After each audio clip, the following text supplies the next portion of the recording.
Hello everyone, मेरा नाम वरुण कुमार है। मैंने यूपीएससी की परीक्षा में 697 और बीपीएससी की परीक्षा में 3rd रैंक प्राप्त किया है।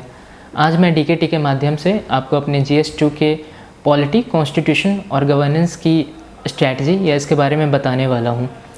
सबसे पहले बात करते हैं पॉलिटी की, क्योंकि सबसे जो तीनों में टॉपिक है पॉलिटी, कॉन्स्टिट्यूशन एंड गवर्नेंस, इसमें सबसे ज़्यादा इंपॉर्टेंट है पॉलिटी। और पॉलिटी में भी जो हम ट्रेंड्स देख रहे हैं पिछले 3-4 सालों से, इसमें 2 सेक्शंस हैं, लेजिस्लेचर और बॉडीज़।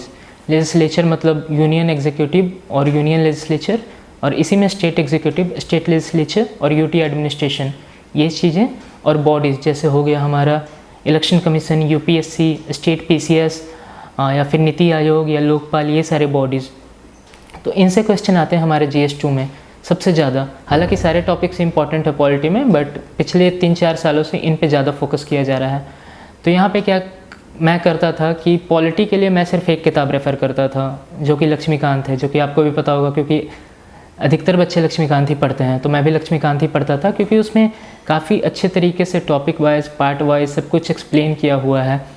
कि जैसे इनिशियल टॉपिक्स हैं हिस्टोरियल अंडरपिनिंग्स, जिसमें सारे एक्ट्स वगैरह के बारे में बताया हुआ है, फिर हमारे कॉन्स्टिट्यूशन के बारे में बताया हुआ है, फिर इंटर स्टेट कोऑपरेशन के बारे में बताया हुआ है, फिर वैसे ही अगले सेक्शन में यूनियन एग्जीक्यूटिव, फिर अगले सेक्शन में स्टेट एग्जीक्यूटिव, जुडिशरी, सब के बारे में बताया गया है, फिर बॉडीज़ के बारे में बताया गया है। तो आप लक्ष्मीकांत पे बिल्कुल ही रिलाई कर सकते हैं।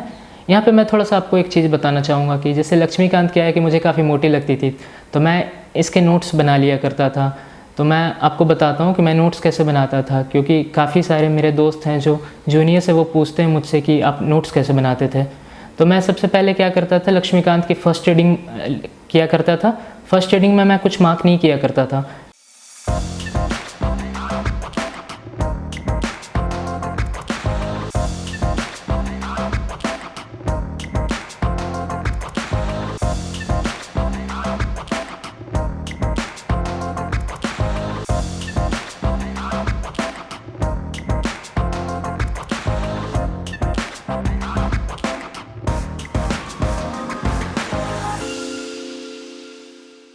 फिर सेकंड रीडिंग करता था मैं, तो उसे मैं पेंसिल से मार्क किया करता था। तो इसमें क्या होता था कि काफ़ी सारी चीज़ें छट जाती थी और किताब जो है हल्की हो जाती थी। फिर थर्ड रीडिंग में मैं हाईलाइट किया करता था, तो उससे और चीज़ें रिफ़ाइन हो गई। फिर जो होता था फोर्थ रीडिंग, मैं सिर्फ उसमें नोट्स बनाया करता था और काफ़ी कम चीज़ें लिखा करता था, क्योंकि मुझे दूसरी लक्ष्मीकांत नहीं बनानी थी। तो इसीलिए मैं 4 रीडिंग करके नोट्स बनाया करता था ताकि चीज़ें रिफ़ाइन हो जाए। तो यहाँ पे क्या है कि नोट्स काफ़ी पतला हो जाता था और फिर वो रिवाइज़ करने में काफ़ी आसान होता था। तो आप एक सप्ते में अगर आप लक्ष्मीकांत की नोट्स बना लें तो एक सप्ते में आप रिवाइज़ कर पाएंगे, जो कि लक्ष्मीकांत किताब को पढ़ना है जो मुश्किल हो जाएगा, है ना। तो ये हो गया हमारा पॉलिटी और कॉन्स्टिट्यूशन। और इसमें आंसर राइटिंग के लिए क्या है कि आपको थोड़ा सा आर्टिकल्स पे फोकस करना पड़ेगा। जैसे क्वेश्चन पूछा जाता है कि प्रेसिडेंट के पावर्स क्या होते हैं, तो सबसे पहले आपको डिस्क्राइब करना है कि कौन से आर्टिकल में प्रेसिडेंट के बारे में लिखा हुआ है कि there shall be a president of the union of India, ये कौन से आर्टिकल में है। तो ये थोड़ा सा इंट्रोडक्शन में आपको देना है। फिर है जो पावर्स इनुमरेट करने हैं, यहाँ पे जैसे आपसे पूछ सकता है एग्जामिन कीजिए प्रेसिडेंट्स के पावर को या फिर इनुमरेट करिए। तो एग्जामिन में आपको एग्जामिन करना होगा, आपको उसके एडवांटेजेस और डिसएडवांटेजेस लिखने होंगे। इनुमरेट में आपको बुलेट पॉइंट्स बना के उसको नंबर वाइज करके इनुमरेट करना पड़ेगा 1 by 1। तो ये थोड़ा आपको वर्ड पे भी ध्यान देना है कि क्या क्वेश्चन में पूछा क्या है। अगर वाई पूछा है तो आपको व्हाट नहीं करना है, तो इसीलिए आप क्वेश्चन थोड़ा ध्यान दीजिएगा।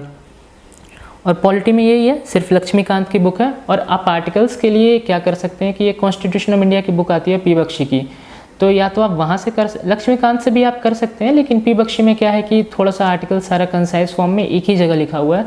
तो ये दोनों किताब एनफ होगा, लक्ष्मीकांत और P बख्शी का कॉन्स्टिट्यूशन और पॉलिटी के लिए, है ना। और इसमें आंसर्स आपको वैसे ही लिखने हैं, थोड़ा सा डायनेमिक पोर्शन एंटर करके। जैसे नीति आयोग के बारे में कुछ क्वेश्चन उन्होंने पूछ दिया कि नीति आयोग का इंडिया के ट्रांसफॉर्मेशन में क्या रोल है। तो एक तो स्टैटिक पार्ट हो गया, जो कि टीम बना हुआ है नीति आयोग के अंदर, एक टीम है ट्रांसफॉर्मिंग इंडिया करके, तो वो आप स्टैटिक पोर्शन लिख सकते हो कि ट्रांसफॉर्मिंग इंडिया ने है जो टीम है ट्रांसफॉर्मिंग इंडिया की, उन्होंने क्या स्ट्रैटेजी बनाया है, कैसे कैसे रोड मैप तैयार किया है। और इसके अलावा आप क्या लिख सकते हो कि जैसे नीति आयोग हर साल कुछ ना कुछ रिपोर्ट निकालती है, मतलब काफ़ी सारे रिपोर्ट्स निकालती हैं, जैसे वाटर का निकाला था, हेल्थ का निकाला था, एजुकेशन पे निकाला था। तो ये आप सारे रिपोर्ट्स, या हाउसिंग का भी निकालता है, ये आप सारे रिपोर्ट्स इनकॉर्पोरेट कर सकते हो। तो ये सारी चीज़ें उसमें आ जाएगी, तो आंसर आपका काफ़ी अच्छा हो जाएगा। तो ये हो जाएगा आपका कॉन्स्टिट्यूशन और पॉलिटी का, जिसमें मैं समझता हूँ कि लेजिस्लेचर और बॉडीज़ काफ़ी इंपॉर्टेंट है, क्योंकि हर साल इससे क्वेश्चन पूछे जाते हैं। और इसमें क्या है कि थोड़ा सा करंट अफेयर्स भी आपको ध्यान रखना है। जैसे जो स्पीकर है लोकसभा का, काफ़ी डिबेटेबल रहा था बिकॉज ऑफ डिफेक्शन एक्शन जो कर रहे थे एमएलएज एमपीज़ वगैरह। तो स्पीकर के पास क्या क्या न्यूज़ में है, जैसे फेडरलिज्म में एक काफ़ी हॉट डिबेटेबल टॉपिक रहता है इंडियन डेमोक्रेसी में, तो उसको आप काफ़ी अच्छे से कर सकते हैं कि फेडरलिज्म है तो उसके कॉजेज़ क्या हैं, कंसर्न्स क्या है, कैसे रिजॉल्व किया जा सकता है। अच्छा, यहाँ पे एक और रिजोल्यूशन पे बात आई है, तो मैं आपको बताना चाहूँगा कि यूपीएससी जब भी क्वेश्चन पूछती है, अगर वो आपसे प्रॉब्लम भी पूछ रही है तो वो आपसे एक्सपेक्ट करती है कि आप उसका सॉल्यूशन भी दो। कि उनको ऐसे लोग नहीं चाहिए जो सिर्फ प्रॉब्लम बता रहे हैं, प्रॉब्लम तो उनके पास है ही, जो एडमिनिस्ट्रेशन में जाएंगे प्रॉब्लम उनको पता है, उनको ऐसे लोग चाहिए जो सॉल्यूशन बता पाएँ। तो यहाँ पे आपको क्या रखना है कि हमेशा आंसर में एक पॉजिटिव अप्रोच रखना है, कि जैसे नीति आयोग में अगर आपको कोई कुछ लग रहा है कि कुछ इसमें कमी रह गई है ये, या नीति आयोग नहीं कर पा रही है, तो आपको नीति आयोग को बिल्कुल ही क्रिटिसाइज़ नहीं करना है, वहाँ पे आप सॉल्यूशन दीजिए कि एक बेटर अल्टरनेटिव या फिर क्या रिफॉर्म्स किए जा सकते हैं। तो ये यूपीएससी आपसे एक्सपेक्ट करती है। तो ये आपको किसी भी आंसर में करना है, ये मैं पॉलिटी की बात नहीं कर रहा हूँ, ये आप किसी भी आंसर में कर सकते हैं कि आपको एक पॉजिटिव अप्रोच रखना है किसी भी आंसर में। तो ये हो गया हमारा पॉलिटी और कॉन्स्टिट्यूशन का। अब हम तीसरे टॉपिक की बात करते हैं जो कि गवर्नेंस है। तो गवर्नेंस में क्या है कि जो गवर्नमेंट के पॉलिसीज़ हैं हेल्थ को लेके या एजुकेशन को लेके या अनएम्प्लॉयमेंट दूर करने को लेके, इन सारे पॉलिसीज़ को ध्यान में रखना है। इसके क्या पॉलिसीज़ से रिलेटेड क्या कंसर्न्स है, क्या इश्यूज़ हैं, ऐसी पॉलिसी की नीड क्या थी और इम्प्रूव कैसे कर सकते हैं पॉलिसी को, कैसे इसको कोई भी पॉलिसी है जैसे आयुष्मान भारत का है, तो कैसे इस पॉलिसी को है जो हर एक स्टेट में इक्वली डिस्ट्रीब्यूट कर सकते हैं, कैसे इसका बेनिफिट जो है हर एक स्टेट में जा सकता है। तो इसको थोड़ा सा एनालाइज करना है।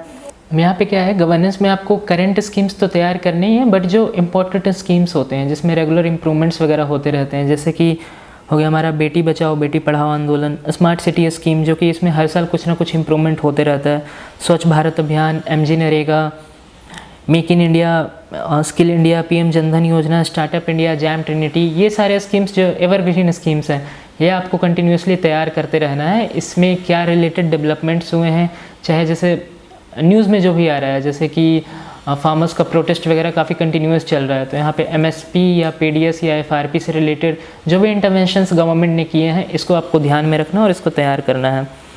फिर गवर्नेंस में दूसरा टॉपिक है development process and the development industry.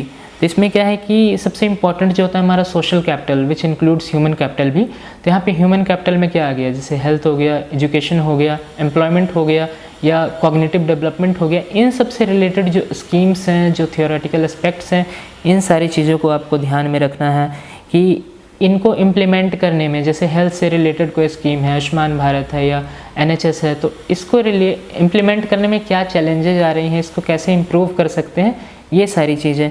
और कुछ कुछ केस स्टडीज़ भी होती हैं, जैसे केरला का है एक कुदम्बश्री, तो उसको आप पढ़ सकते हैं कि कैसे कुदम्बश्री जो है गवर्नमेंट पे चेक एंड कंट्रोल रखता है, या एक एनजीओ है कुदम्बश्री, उसके बारे में आप थोड़ा पढ़ सकते हैं कि ऐसे ऐसे काफ़ी सारे केस स्टडीज़ आप कर सकते हैं।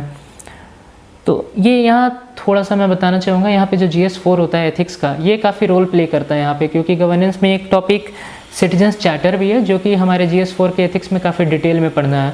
तो सिटीजन्स चार्टर आप वहाँ से भी तैयार कर सकते हैं और ऐसे भी तैयार कर सकते हैं, क्योंकि काफ़ी ओवरलैपिंग सा टॉपिक है। या फिर एनजीओ की हम बात करते हैं, एनजीओ गवर्नेंस में भी एथिक्स में भी पढ़ना है। पिछले साल एक क्वेश्चन भी पूछा था सेल्फ हेल्प ग्रुप से, कि सेल्फ हेल्प ग्रुप जो है कैसे इंडिया के डेवलपमेंट में रोल प्ले कर रहा है। तो सेल्फ हेल्प ग्रुप के बारे में आप पढ़ सकते हैं कि नीड क्या है SHGs का, बेनिफिट क्या है, चैलेंजेस क्या है SHGs के लिए, SHGs इंक्लूजन कैसे प्रमोट कर रही है। तो ये सारी चीज़ें कि बेसिकली क्या है कि कोई भी टॉपिक जब आप पढ़ते हैं उसका सोशल, साइकोलॉजिकल, फिजियोलॉजिकल सारे डायमेंशंस, पॉलिटिकल, इकोनॉमिक, डायमेंशन, सारे डायमेंशंस आपको पढ़ने होते हैं, उनसे रिलेटेड चैलेंजेस, उनसे रिलेटेड कंसर्न्स, उसको उस चैलेंज को कैसे रिजॉल्व किया जा सकता है, ये सारी चीज़ें आपको पढ़नी होती हैं। फिर नए नए जो डेवलपमेंट्स होते हैं गवर्नेंस में, जैसे हमारे जो प्रधानमंत्री है काफ़ी ज़्यादा इम्फेसिस करते हैं ई गवर्नेंस पे, digital India, make in India, made in India, काफ़ी ज़्यादा इम्फेसिस रहता है उनका। तो ई गवर्नेंस से रिलेटेड पढ़नी है चीज़ें, जैसे जो भी इनिशिएटिव्स रहते हैं, क्या मॉडल्स हैं, जो सरकार ने मॉडल्स बनाए हैं उनके सक्सेसेस क्या हैं, लिमिटेशंस क्या हैं, ये सारी बातें। और यहाँ पे क्या है कि जैसे आप अपने आंसर्स को इम्प्रूव करने के लिए रैंकिंग वगैरह इंक्लूड कर सकते हैं, इंटरनेशनल एजेंसीज़ वगैरह जो होती है।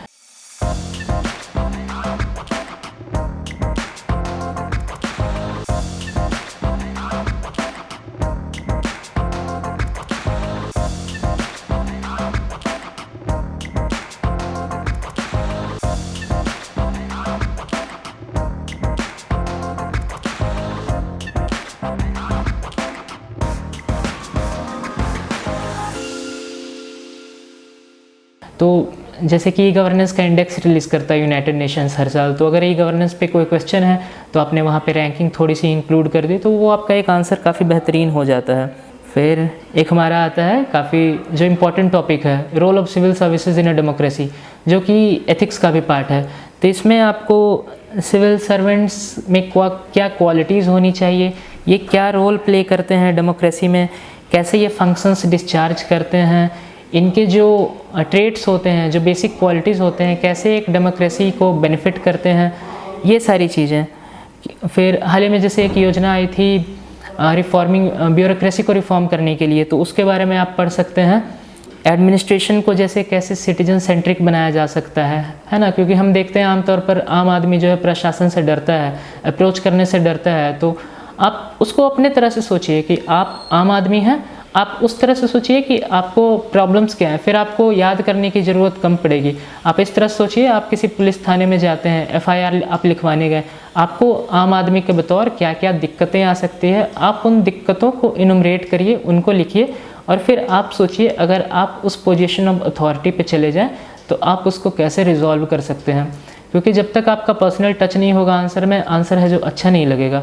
तो आप उसको अपने तरीके से सोचिए कि कोई भी गवर्नेंस का क्वेश्चन आता है या एथिक्स का क्वेश्चन आता है इस रोल ऑफ सिविल सर्विसेज से रिलेटेड, तो आप उसको अपने पर रख के सोचिए, अपने पे आप रख के सोचिएगा तो काफ़ी अच्छा आंसर होगा। ये हो गया हमारा GS2 का पॉलिटी, कॉन्स्टिट्यूशन और गवर्नेंस से रिलेटेड क्वेश्चन। और इनमें याद रखें कि करंट अफेयर्स हमेशा इंक्लूड ही करना है। तो मैं जैसे कि सारे सब्जेक्ट्स के लिए करता था कि विजन IAS का ही आता था, पॉलिटी एंड कॉन्स्टिट्यूशन शायद फर्स्ट पार्ट ही है, तो वहाँ से हर महीने करंट अफेयर्स आते थे, तो वो इंक्लूड कर लिया करता था अपने आंसर में, तो वो एक काफ़ी अच्छा लगता था देखने में। तो ये है मेरी तरफ से GS2 का पॉलिटी, गवर्नेंस और कॉन्स्टिट्यूशन का। All the very best, thank you.